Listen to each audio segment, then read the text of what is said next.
Good evening, everyone. Hope everyone had a good break during the festive season. On behalf of US India Strategic Partnership Forum and SW India, I am delighted to welcome you to the second session of our knowledge series on the Income Tax Act 2025. As we all know, the Income Tax Act 2025 marks the most significant transformation of India's direct tax framework in more than 6 decades, ushering in simpler, digital first, and more transparent era of taxation. With the law set to come into effect on April 1st, 2026, understanding its nuances is critical for both individuals and businesses navigating this transition. In our first session, which was very well received by all of you, we unpacked the core architecture of the new act, covering key concepts such as residential status, cross border taxation, and policy shifts shaping India's economic landscape. Today's session, titled What's Changing and How You're Taxed, takes that conversation a step further. We'll focus on how different sources of income will be treated under the new framework and what these changes mean for taxpayers in practice. Here's what we'll be exploring today: salary income, what's deductible and what's not under the new provisions, income from house property, which includes set offs, limits, and key updates, business or profession, how the new rules impact businesses, professionals, consultants, and freelancers, capital gains, as well as income from other sources.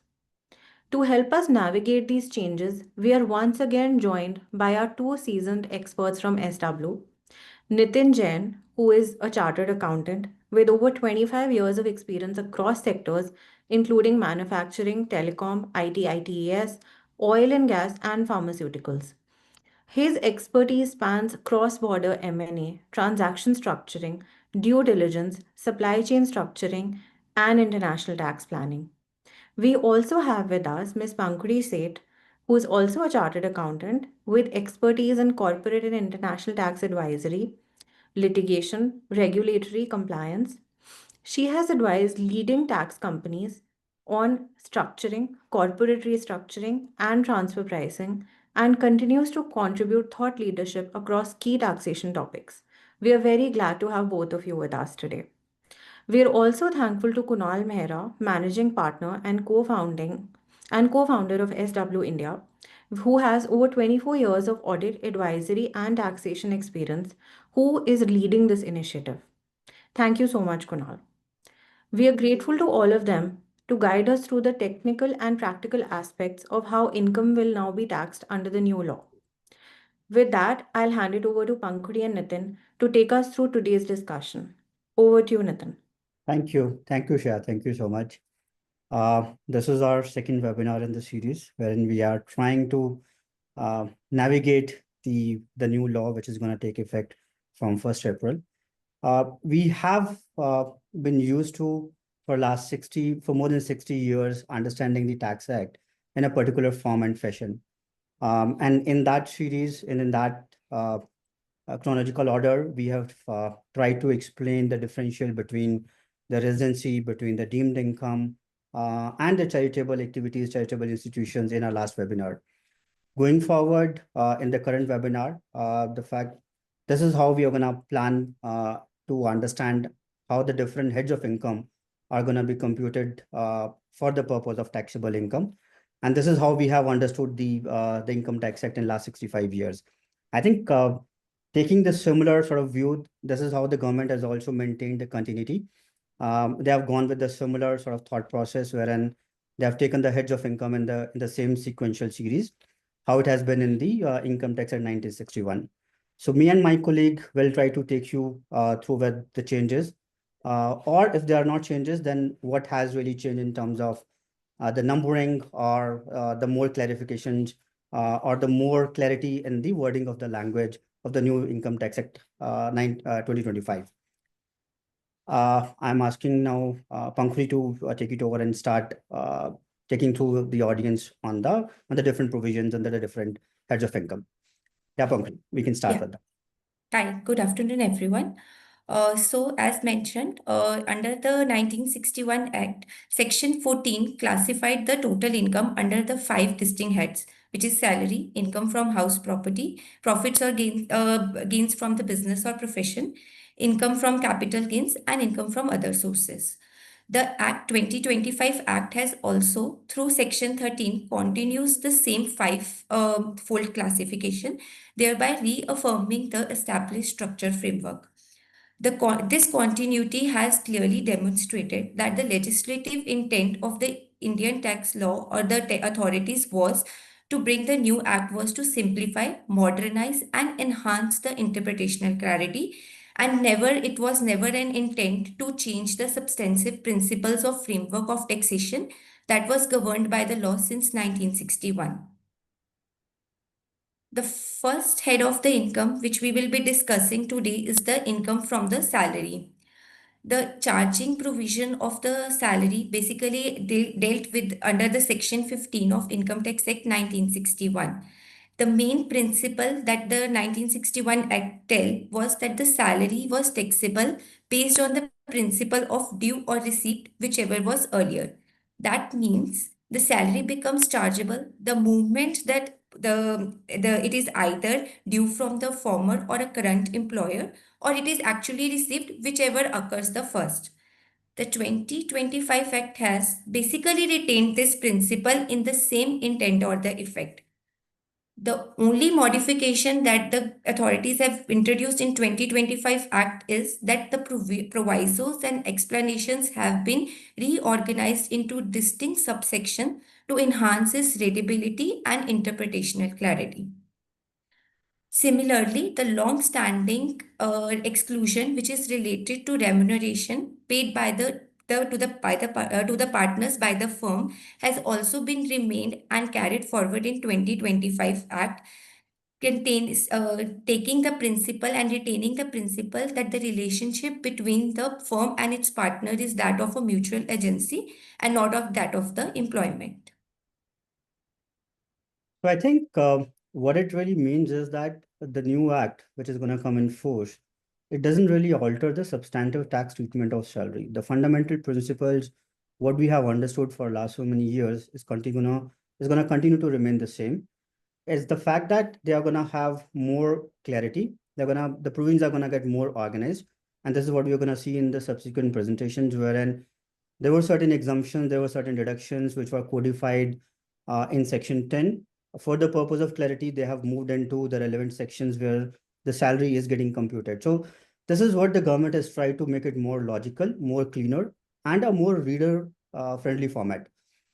It is just a step forward to ensure the smoother compliance and interpretation without affecting the existing tax principles.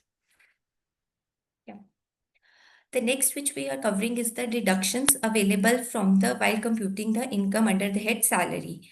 So the Act 2025 Act has retained all the major deductions that was available under 1961 Act, like tax on employment, standard deductions, commutation of pension, gratuity, retrenchment compensation, and etc. The only notable change that we can see is that the entertainment allowance deduction, which was earlier available to government employees, has been removed from 2025 Act.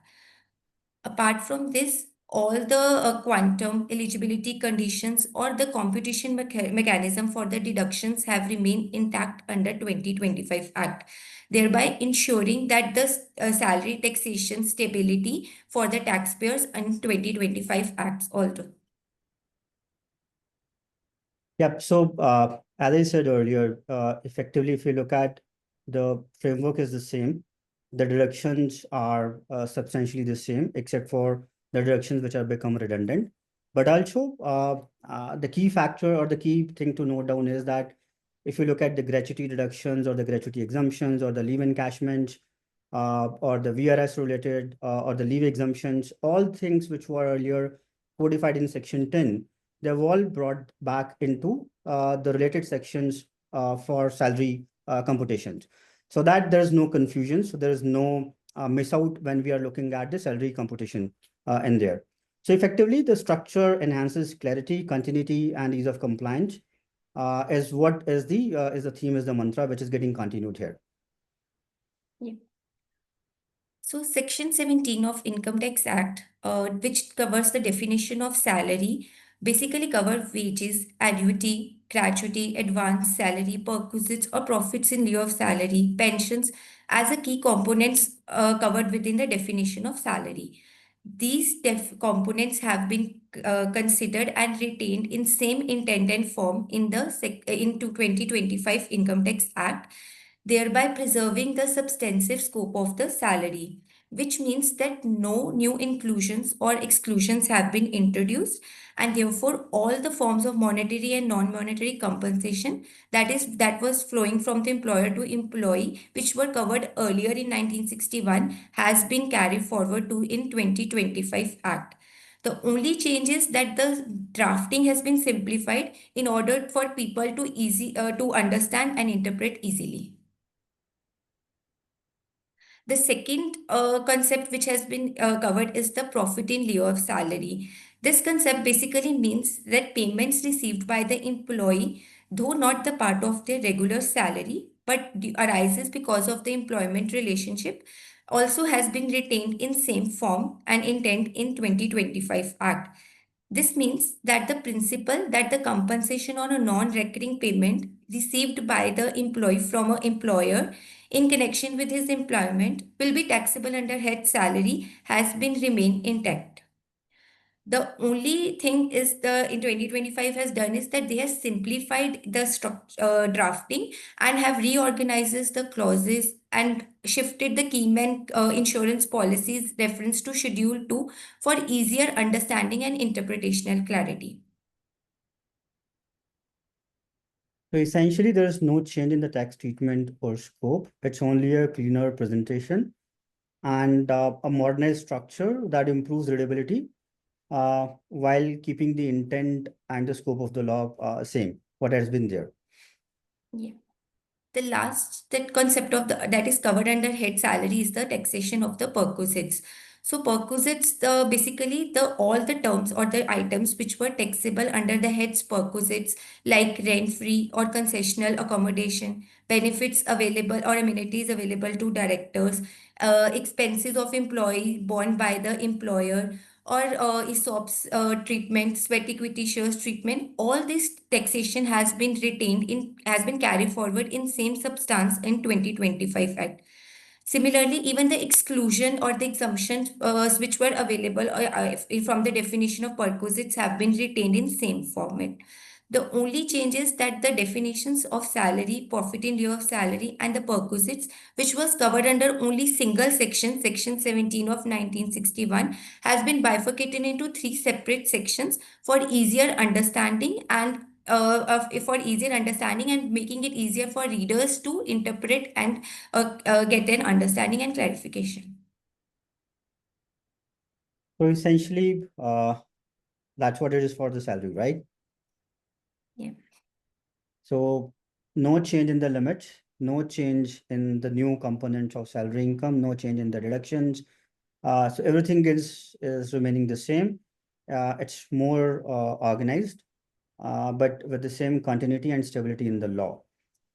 That is what the new salary computation mechanism is going to be there in the Income Tax Act 2025. Yeah. So the next concept that we are covering or a head covering is the income from house property. So income from house property basically under 1961 Act was covered under section 22 to 22 to 27. Now the same has been renumbered and regrouped in 2025 Act, but no conceptual changes have been made or no computational impact has been made in the under the house property provisions as well. This slide, which we are seeing, basically covered the charging provision for income from house property. The basic principle, which was covered under the charging provision of income from house property, is that the annual value of any building or a land appurtenant to owned by a cessee will be taxable under head property unless it is used for business or profession. The same basic principle has been carried forward in 2025 Act, thereby meaning that the annual value of the property will be taxed under the head income from house property. So essentially, we are going to see the renumbering of the sections. So instead of starting from section 22, we are going to see the starting of a house property income computation from section 20. And instead of ending at section 27, we are going to end at section 25. So it's a redrafting, renumbering, taking out the redundant provisions is what the new act is going to talk about. Yes. So just like the charging provisions, the computation of annual value under Section 23, which is the foundation for determining taxable income under the head house property, has also been carried forward in 2025 Act. That the methodology which is being followed for computing annual value of let out property, which is that identifying expected return rent and then comparing it with actual rent received or receivable, deducting the municipal taxes or local taxes actually paid, and excluding the unrealized rent has been retained in the same intent and form in 2025 Act. This framework has been preserved without any change in tax effect. Just like the let out property, even the core principle for the computation of annual value of self-occupied property is also remain unchanged. That means that up to two residential properties, it can be treated as a self-occupied and the annual value will be nil. Apart from two properties, if the person has a third self-occupied property, that property automatically will be treated as a deemed let out. Also, the special rules with respect to property, which is held as stock in trade, has also retained. That means that if a property is held in stock in trade and is not let out, then the annual value of that property will be nil for at least 2 years after the certificate of completion has been received. So practically, the provisions relating to computation mechanism has not changed in 2025 Act. The only thing is that numbering and language has been eased for better understanding and easy interpretation. Yeah, so effectively, we don't need to unlearn and we don't sort of have a new need to learn something. The concept of a self-occupied property is the concept of annual rent or annual let-out value calculation remains the same. The exemptions for one residential house taking as a nil value remain same. So practically no change is what is the mantra. So the deductions from the house property, basically under Act 1961, Section 24 covered the deductions which were available while computing the net annual value for determining the taxable income under head house property. The Section 24 provided the two principal deductions for the under the let out property cases. That is, number one, a standard deduction of 30% of the NAV, and second, the deduction of an interest on the borrowed capital.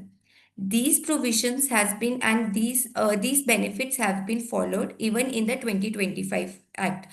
So that means that even under 2025 Act, the taxpayers who has a let out property, they will still be able to claim the 30% of the NAV as a deduction along with the full amount of interest which they are paying on the capital that is borrowed to purchase, renew, or reconstruct that property. Just Yes. like yeah. Yeah, please continue. Please continue, Gauri. Yeah, so just like let out property, even for self-occupied property, the deductions which were there in 1961 has been carried forward seamlessly in 2025. That means the deduction of 2 lakh will be available while computing the taxable income for self-occupied property if the loan has been taken after 1st April 1999. Apart from these deductions, the one of the notable changes that the this 2025 Act has codified a long-standing administrative principle, that is allowability of pre-construction interest, which is spread over the 5 years, and the timelines when the interest can be claimed, which were introduced in 1961 as a proviso and an explanation to a section itself, thereby giving it a statutory footing and removing the scope for any litigation further. Yeah, so essentially section 22 is going to replace section 24, which talks about deductions under the current law. but then the methodology for computing the deductions, the limit for the interest deductions, as well as for the pre-construction interest period for 5 years, that is all is going to remain same. It's only the number of the section changes, but in a sense, the provisions remain the same. Yes.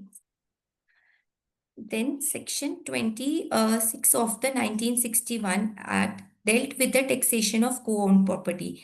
So 1961 Act section basically provided that if the property is co-owned by two or more person and each owner's share is identifiable and determinable, then that income will not be taxed as a AOP, that is Association of Person. Instead, that each co-owner will be assessed individually for their own share, and even they will get the benefits of self-occupied property and other deductions individually.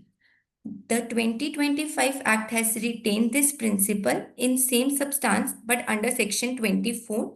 The only difference that we have seen is that the drafting has been improvised easier, has been made easier, so that the people are able to understand and easy to interpret the provisions.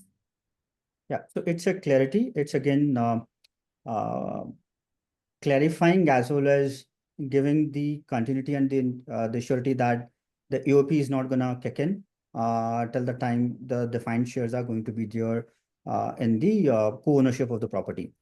No change, everything remains same. Life is easy.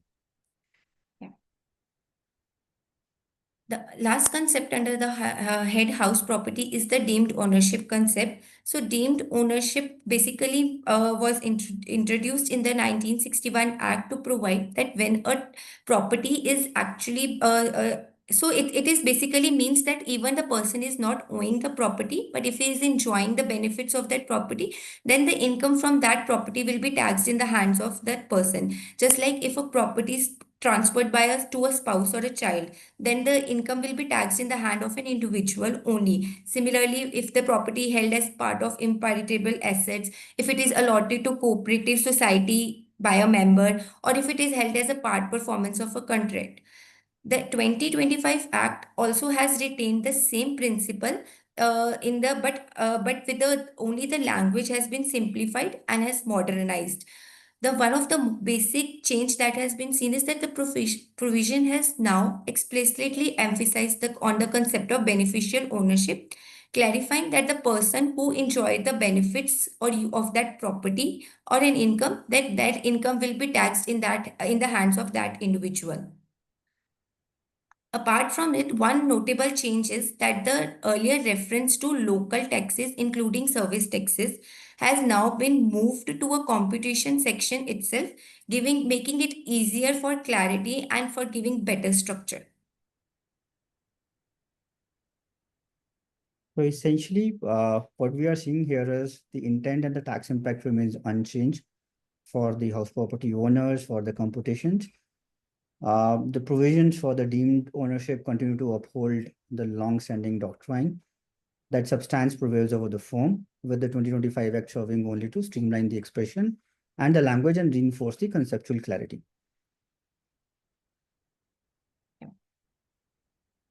The next head of income that we will be covering is the profits and gains from business and profession. The under the head in PGBP, the charging provision was covered under Section 28 of 1961 Act. The fundamental principle of this charging provision has been unchanged under 2025 Act, which means that the specific inclusions which were there under Section 28 of 1961, like compensation for termination of business contracts or management rights, income from agency or a consultancy, payment for non-compete fees, export incentive, remuneration, salary, or interest received by partner, all of them has been covered and carried forward in 2025 Act. The 2025 Act has only refined the language and layout.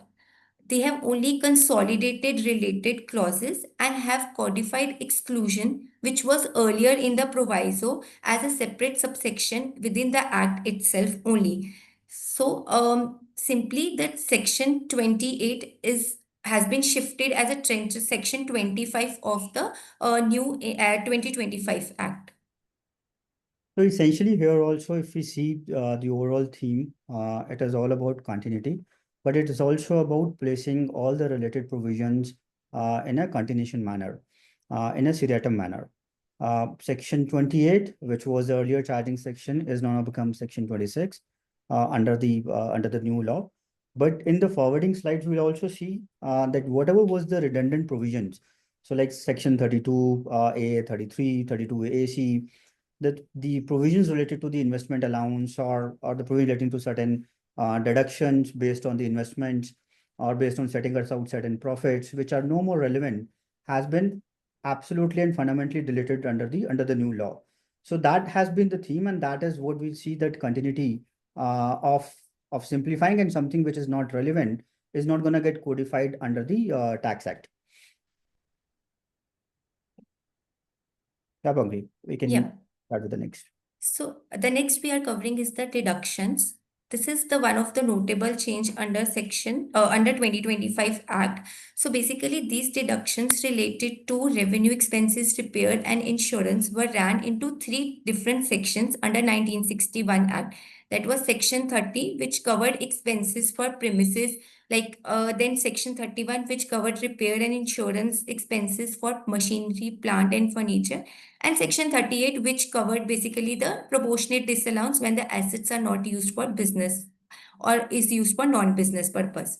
So the 2025 Act has actually consolidated all these provisions into one unified provision, that is Section 28. The intent, the substance has been remained the same. There is no change in the provision or the deduction, the amount, and the computation mechanism. The only change is that rather than running into a separate three sections and making it difficult for people to interpret, the authorities have consolidated these into one section, making the interpretation and the reading by the individuals easier.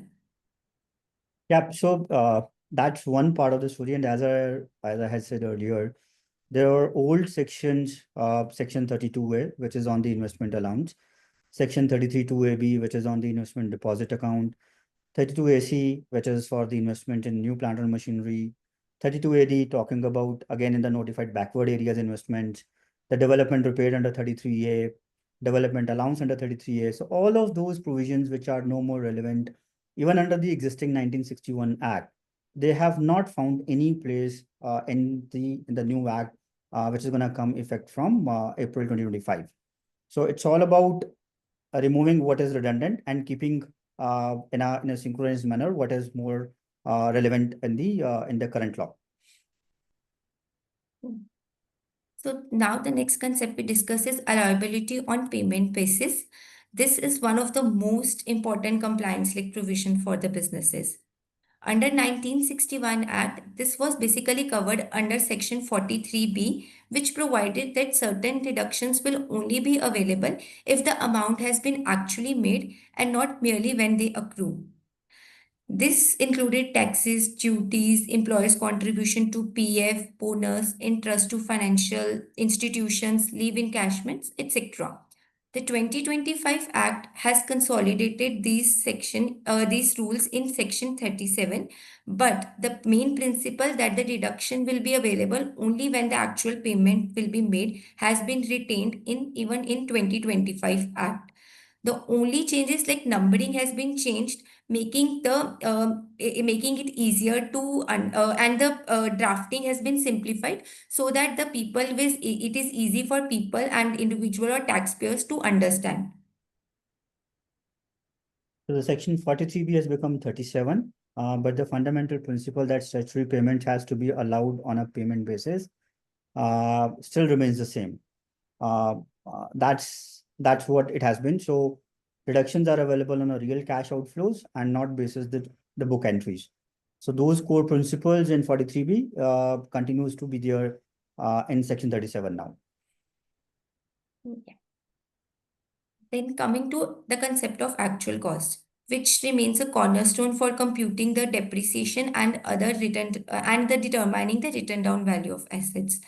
So under 1961 Act, this was covered by Section 43(1), wherein the actual cost was defined to be the cost reduced by any portion made directly or indirectly by another person or authority. Over the time, two explanations were added to Section 43(1). One was with regard to the one excluding the excise and custom credits, and two excluding subsidies, grants, or reimbursements. 2025 Act has consolidated all this principle into a single definition. And also, apart from this, the GST input tax credit has been added along with the excise and custom credit subsidiaries, thereby ensuring that the Act is fully aligned with the post GST environment. So, in substance, there is no change in the definition of actual cost. The only reference of GST input credit has been added to make it more aligned to new tax environment. So Section 39 effectively is a restatement of Section 43, more contemporary. I'll say that same principles, cleaner drafting.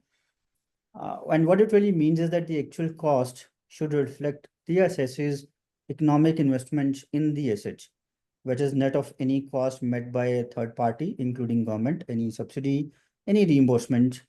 But again, clarifying the new law about the ModVet becoming the GST, and hence the changes in the language. But the principles of calculating the cost remains the same. The next head which we are covering is the income from capital gains. The substantive framework of the governing this capital gains has been retained in 2025 Act. The only change is that the numbering and renumbering has been done, and all those obsolete clauses which were there and became redundant has been removed. Under the 1961 Act, the definition of capital asset, which includes the property of any kind held by assessee, whether tangible or intangible, movable or immovable, or whether it's connected with business or not, has been retained in the same form and shape in the 2025 Act. That means even the inclusions which were there in the definition of capital assets, like securities held by FIIs under SEBI Act, investment funds governed by SEBI Act, or unit-linked insurance policy, to which exemptions under Section 1010D was not available, has been retained in full in 2025 Act. Just like inclusions, even the exclusions related to household and clothing articles, such as except for jewelry and sculptures and paintings, has been remained unaltered. The only thing is that 2025 Act has changed the drafting, but the substance and the scope of what will be covered under capital assets definition has remained same, just like that of 1961 Act. Just like the definition, even the classification of the capital assets under head short-term and long-term capital has not changed. So the criteria or the period of holding of an financial assets, if it's more than 12 months, then it will be treated as still being as long-term capital asset. And if it's less than 12 months, it will be regarded as the short-term capital asset. Apart from it, the non-financial assets, the period of period is 24 months. So if it's more than 24 months, the non-financial assets will be still be regarded as long-term assets, and the otherwise it will be regarded as the short-term assets. Other than one of the notable changes that in the Act 1961, there was a reference of 36 months also earlier, which was repealed and changed, and now the two periods were there: 12 months for financial assets and 20 for basically listed equity assets, and 24 months. So that 36 months provision has been removed and complete from the definition of short-term and capital assets and long-term capital assets. So historically, capital gain calculation has been under Section 45 to Section 50D, taking in account all the exemptions and all the other provisions in there. And then they further sort of stretch it to Section 55A, when we have to look at the exemptions on investment in a new house property, or if it's a compulsory acquisition and things like that. Now, all those provisions have got mapped from 45, it has become Section 67. And in that continuity, it is going right up till Section 91, for the purpose of computing capital gain. That's a new scheme of structure. But the taxation principles in the capital gain has same. Thankfully, the capital gain has undergone many changes in the last years, and we are the professionals have been grappling with those changes. So the 12 months period, 24 months period, 36 months periods, 12.5% tax, 10% tax, 20%. So at least we see there is a continuity in the into the new act. No changes has been made. What has was pronounced in the last budget as is what is one good thing in there. So I think it's purely structural, aimed at more reorganizing the provisions, streamlining the cross references, removing the provisions which are not relevant, is what has been there even when it comes to the computation of capital gain hedge.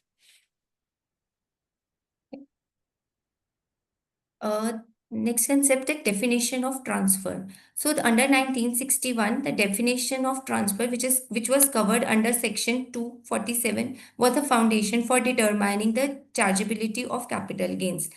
This section basically covered the various types of transactions like sale, exchange, relinquishment, or extinguishment of rights, as well as conversion of capital assets into stock in trade, maturity or redemption of zero coupon bond, etc. This in 2025 Act, these rules have been retained without any change in substance or tax effect. But now they have been presented in more structured way. The new this basically under this new section, that is section 67, all this has inclusions have been consolidated, making it easier to interpret it, and thereby removing the need for having a multiple deeming provisions in the act. Similar to the definition of taxation, the exclusions, specifically the transfers which will not be regarded or taxable as transfer, which was covered under section 47, has also been retained in same intent and form in the 2025 Act. The only change is that from section 47 now they have moved to section 70, but every tax neutral transactions which were there under section 47 has been carried in same substance in 2025 Act. So in a sense, we are talking about section 70 is a restatement of section 47. But what it also means is that there is a continuity of all tax neutral transactions. So there is no change in those provisions. So that ensures a very, very significant, I'd say, change. Not change, but then the continuity here, because there would have been certain transactions would have been undergoing while the new act is going to get implemented. Any new tax provision changes would have been catastrophic for those restructuring steps in there. But thankfully, there are no changes in the tax neutrality of the merger, demerger, or carryover transaction in that. So practical effect remains unchanged. Reorganizations for a genuine commercial interest continue to fall outside of definition of transfer, essentially bringing in the neutrality, consistency with respect to the existing judicial precedents, as well as the interpretation of the law here. Now the concept which we will be discussing is the cost of acquisition. Under 1961 Act, this provision was covered by Section 49, which ran into various subclauses. Now the provision has been retained in same form, but has been moved to Section 73(1).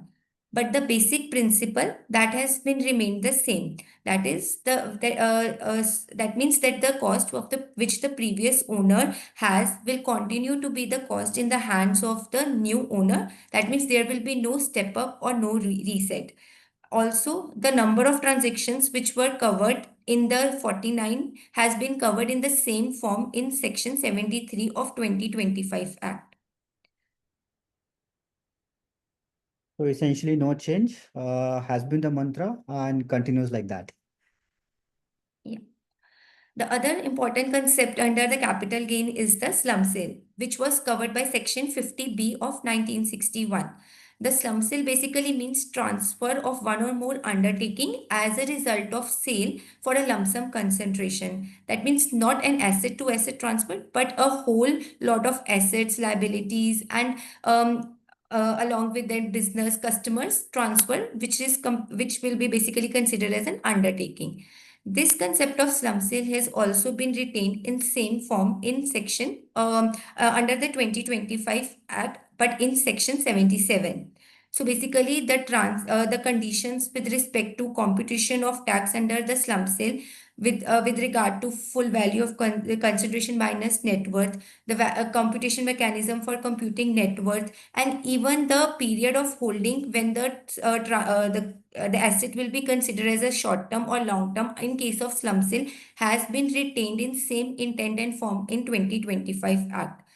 No change in the computation mechanism, only the drafting has been improvised and references has been made in a proper structured manner so that it is easy for a taxpayer to understand this provision in a better way. So effectively what we say is that it's not a new tax policy. So section 50B becomes section 77, but retains the same principle. It's more of a re-articulation. The underlying emphasis on the drafting, the logical sequencing, and the application continues to remain there.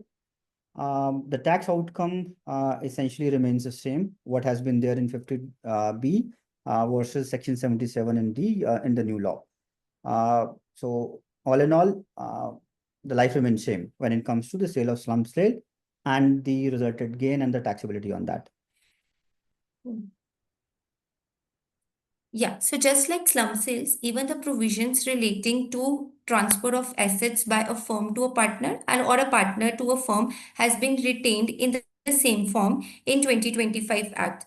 So basically, if that means that if a person or transfer any property or asset to a firm or a AOP by a way of capital contribution, then capital gains will be taxable in the hand of a person. Similar concept has been kept in the 2025 Act along with the computation or a value like a consideration is equal to book value in firm. This provision has also been retained in 2025 Act. Just like this, even the vice versa has been retained in same form and intent in 2025. That means even if a firm transfer any asset to partner or a reconstitution, then the capital gain will still be taxed in the hands of a firm, and the computation mechanism that is followed is A plus B minus C will be followed in 2025 Act. The only thing is that from section 45.3 to 45.4, now the sections has been renumbered to 67.9 and 67.10, but the intent and the mechanism of taxation or the idea and principle has not changed. So essentially the two limbs, what we see is of a transfer from partner to firm or a firm to partner. Those transparency, those interpretational uncertainty are not there. It's a continuity again. Same tax incidence, same computational results, which was there in the 1961, are going to get carried over in the new law in 2025.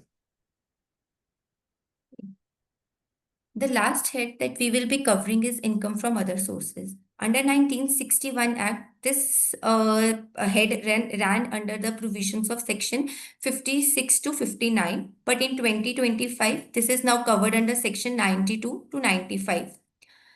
Section 56 basically of 1961 covered wide variety of the range of incomes which were not taxed under any other the previous head, like whether not taxed under salary, house property, capital gains or PGBP, just as like dividend, in lottery winnings, interest, Cayman insurance policies, shared premiums.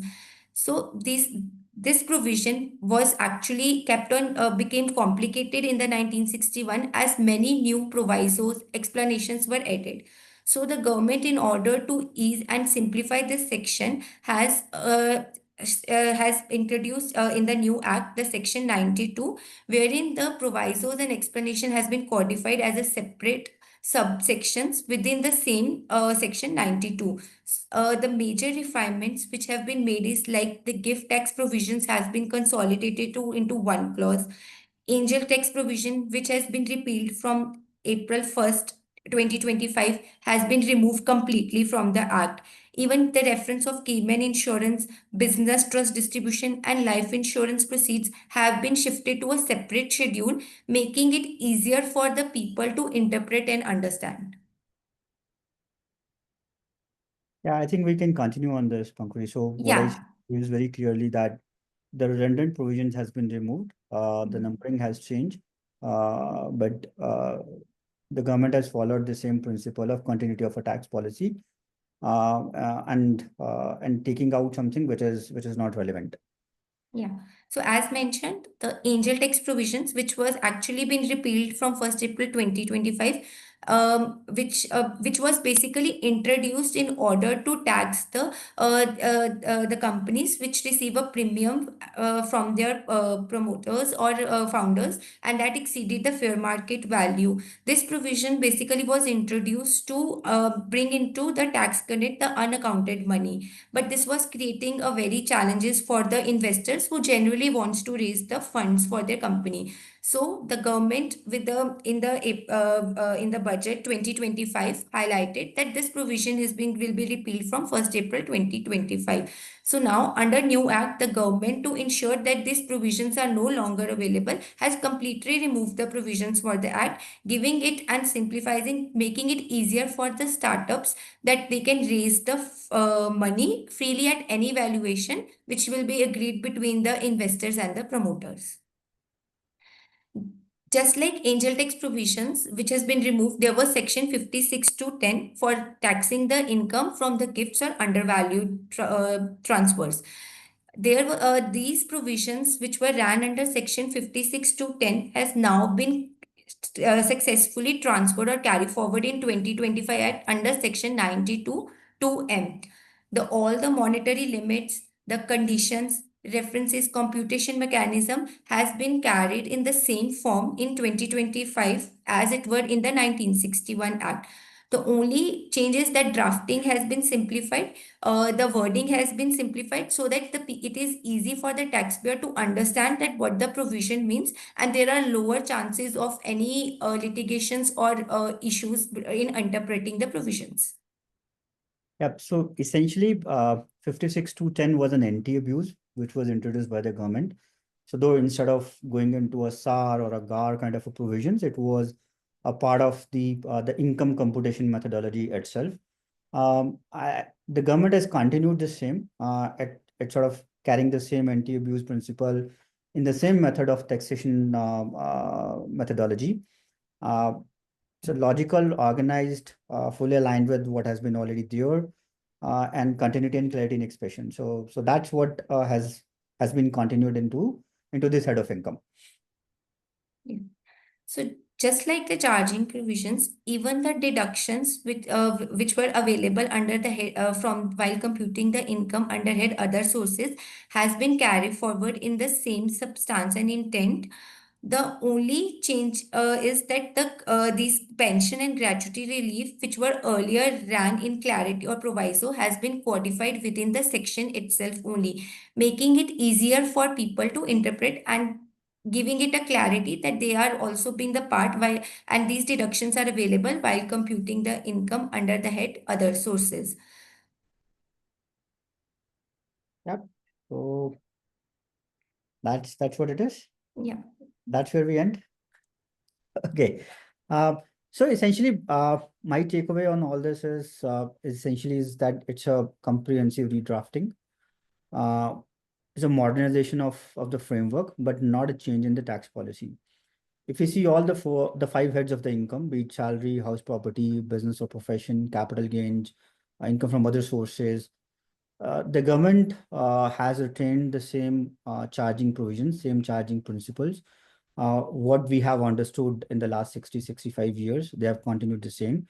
The computational logic, the substantive outcomes, the uh, the judicial interpretation of the law, it is all being carried over into the new law.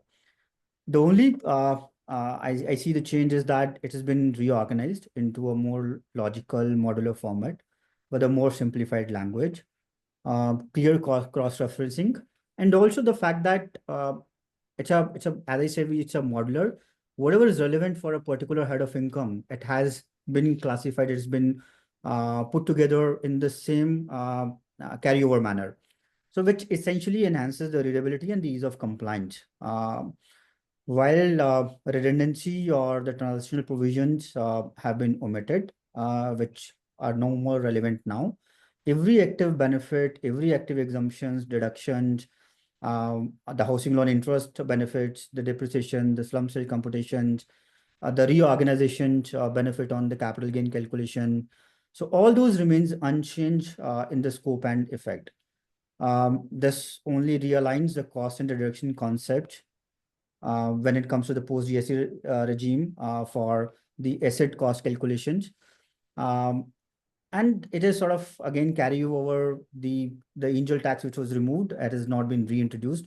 That was sort of a bit of a worry that it may come up in the new act, but it's not there. So what I see in a sense is that it's an act which achieves continuity with clarity while safeguarding the settled judicial interpretations and our expectations, not only as a taxpayer, but also as a professional, while providing a modern, coherent, and technology-ready statute that is ready to interpret, administer, and apply. That's what we see. I think this is where we sort of end our second webinar. In the next webinar, we'll try to take it forward from the heads of computation to probably the assessments, the appeals, and probably talking about how we're gonna have the tax deductions or the withholding provisions under the new law. Thank you so much. Thank you so much for patiently listening to us. And hopefully, we sort of try to take you through for the next rounds of our webinars and make it more clearer to you guys and us also. Over to Shreya. Thanks, Nitin. So that was very insightful. Just one last question which I've received from a participant, which is the new Income Tax Act aims for simplification and predictability. From your perspective, what are the key areas where the government still needs to issue clarifications or rules to ensure smooth implementation by April 2026? I think it's going to be more around the transitional provisions. As I said, when we look at uh, the capital gain calculation. So I really don't see there's going to be need of much of clarification around it, because if you look at the government has carried what has been already there in 1961 to 2025. I really don't see there's going to be need of much of clarifications. Of course, we as a professional will continue to ask the questions from the government, but it's a continuity out there, Shreya. So I don't really see the need of the clarification so far as the law is there right now. Of course, with the new budget, when they're gonna put it in February, we're gonna have seed out there. So we may need certain things around that, but as of now, I don't see much in the principle. Great. Thank you, Nitin. Just one last question that I've received, and then we'll close. With revised holding periods and exemption thresholds for capital gains, what behavioral or market shifts do you foresee among retail and institutional investors once the new framework comes into effect? It's the same framework. There's no change. Yeah. So it's the same 12 months, 24 months period when it comes to listed, unlisted period. Same tax rate of 12.5%, 20%. No indexation benefits. I think whatever the behavioral change was supposed to happen has already happened. I don't see the new ones, because there's no change in the time period when it comes to looking at whether it's a long-term assets or a short-term assets. There's no change in the tax rate. So I really don't see anything changing. Sure. Thanks, Nitin. We'll close the session now, and I'd like to close by thanking you and Pankhudi for that insightful and comprehensive walkthrough of how different income sources will be taxed under the new Income Tax Act 2025. As we've seen today, the new law isn't just about rates or compliance. It represents a redefinition of how income is recognized, categorized, and taxed in India. From salary and property income to capital gains and professional earnings, the Act simplifies several legacy complexities while introducing a more consistent and transparent structure. For individuals, businesses, professionals alike, these changes carry implications for planning, reporting, and compliance as India transitions to the new framework in 2026. At USISPF, through the US India Tax Forum, our goal remains to create an informed, collaborative dialogue that helps both policymakers and industry navigate this reform effectively. Thank you once again for joining us this evening. A special thanks to our partners at SW India, especially Manisha and Kunal, who have facilitated this series, and of course, Pankhudi and Nitin for sharing their deep expertise. We look forward to seeing you at the next session in this series, hopefully very soon, where we'll continue decoding the most impactful reform under the new Income Tax Act 2025. Thank you and good evening, everyone. Thank you, Shreya. Thank you for this opportunity. Thank you. Thank you so much.